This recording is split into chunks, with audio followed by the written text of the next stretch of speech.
Real talk. Real talk to guys. Huwag kayong mag-escape. Panoorin nyo itong video na to at i-share nyo. Ha? Nanawagan ako sa mahal naming presidente. Ha? Mahal na presidente. Bakit mo nagawa sa amin to na mga mahihirap?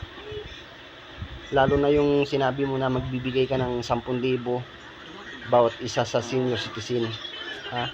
Yung pangako mo nga na 20 pesos yung kilo ng bigas, pag ikaw nanalo, gawin mo 20 pesos yung kilo ng bigas, nagawa mo ba? Hindi. Di ba? Ha? Malaking ano yun, malaking issue yun. Ha? Tingnan mo ngayon sa market kung magkano na yung kilo ng bigas. 20 pesos siguro, mga 1/4 siguro, hindi pa makabili. Ha? Magkano ng kilo ngayon ng bigas, mahal na presidente? Umabot na ng 60 pesos.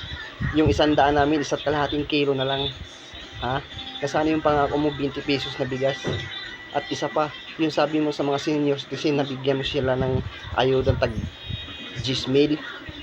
Sana all. Paano naman kami ng mga hindi senior citizen? Siyempre magagalit kami.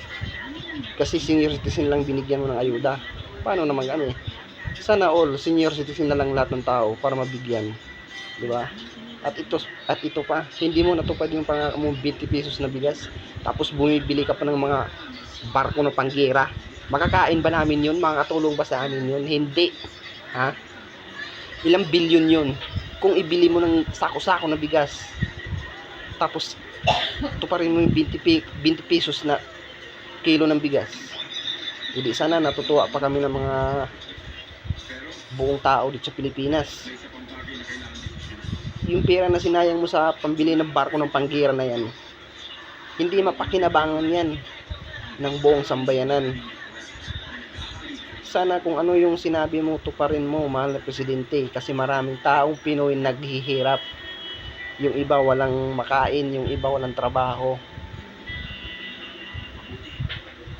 Sana mabigyan mo ng tulong. Yung pinambili mo ng mga barko dyan, ilang milyon yan, ilang bilyon yan. Kung binili mo ng bigas yan, babaan yung presyo ng kilo ng bigas, nakakatulong ka pa sa kapwa mong Pilipino.